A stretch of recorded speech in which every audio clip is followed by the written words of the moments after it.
Hello, my name is Donald Thomas. I'm a student here at Lee College, and today I want to talk to you about science-based prevention program. I'm presently enrolled in the DRAC program here with drugs and alcohol counseling. This is my third semester, so I have one more left, and hopefully, with God's grace, I'll be done with that. But one thing did come up in the substance abuse program as far as to make a presentation. So here's mine, and I selected the science-based prevention program. All right. First of all, let's talk about what is science-based prevention program. Well, according to Webster, the long, complicated definition is development of evidence-based strategies that produce risk factors and enhance protective factors to improve the health, well-being of individuals, families, and communities. Now, let's look at this, okay? It deals with not just the community, but it also deals with individual family units and also the individual, depending on the circumstances. So really, it applies to a vast array of things, and you can use these basic principles to help a lot of people with the basic concept of it. Okay. In other words, a simple way of defining, in my eyes, the science-based prevention program, the way I put it in my own words, basically, it's a time-proven program that can help prevent future problems or de-escalate future problems. But that's the way you identify what's going on in the area. But a lot of times it's involved history. You look at different things that work in other places that have similar dynamics. You can maybe implement some of those things as well. But it's all based on science. Okay. And once again, we're going to get into science-based prevention program. So here we go. Today I want to talk to you about a particular part of the science-based prevention program. And today we're going to look at diffusion in prevention and innovation and intervention. There are 5 parts to diffusion. Diffusion to me simply means to improve a situation or de-escalate a problem. Basically, you're trying to identify what's going on and you want to get down there and make it better. That's diffusion in my own words.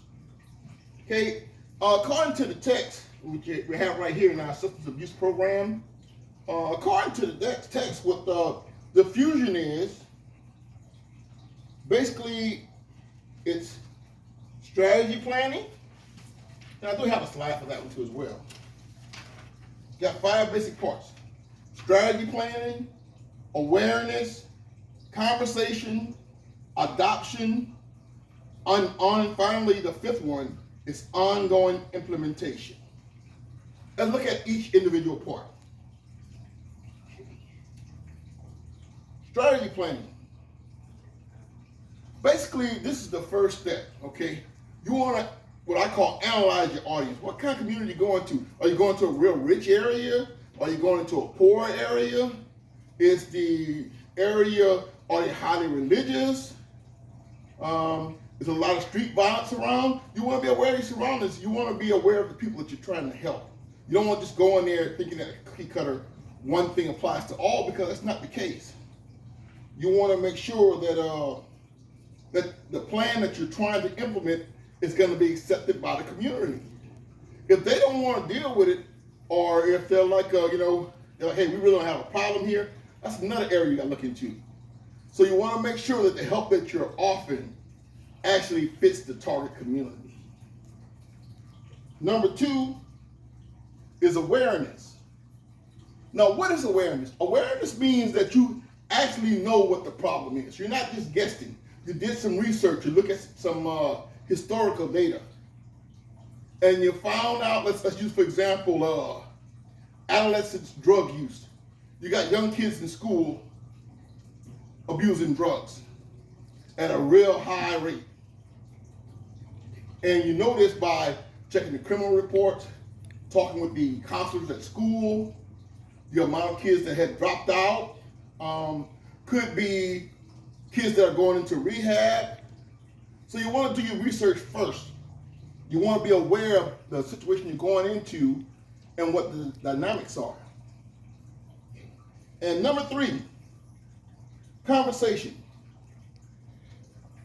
With conversation, basically, what that alludes to is that you really want to get to what the needs really are. You want to go and interview the people that's being affected, the family, okay? If you're talking about adolescent drug use, you talk about the family. You want to talk to maybe the local law enforcement, what kind of problems they've been having with the youths in the area. And most importantly, talk to the children themselves. You know, it's been research has shown that peers actually can help peers. If they have something to do, a lot of times if your youth hanging out with people that are doing drugs, they're going to do drugs. If they hang out with people that's playing sports, they might more apt to play sports. But you want to make sure that you find out what you got going on before you try to go in there and just start changing things, because that doesn't work very well. You want evidence of results.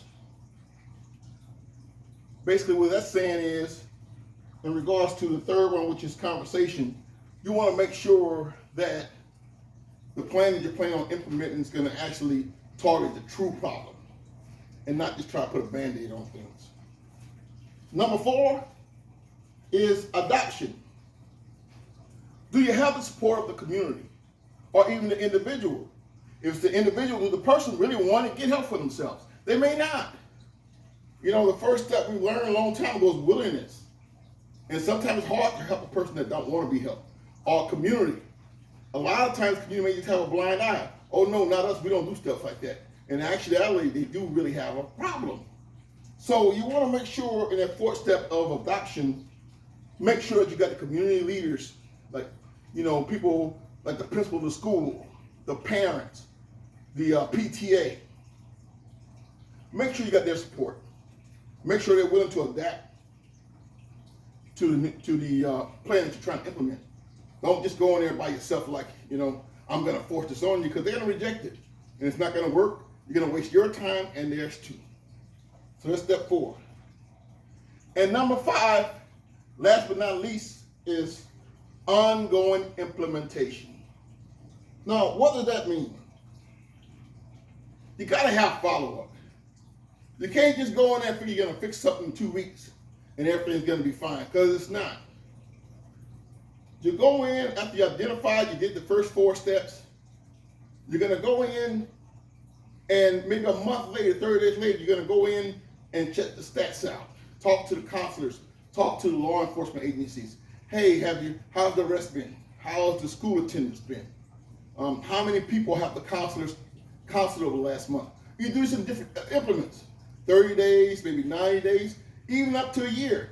And you also have the resources still available there for the people if they need it, you know? An office or a point of contact to where people that you initially came to help can go and get follow-up help. It's not just a quick fix it and forget it. It's a long-term. You have long-term, first short-term, and long-term goals. So you got to stay the course.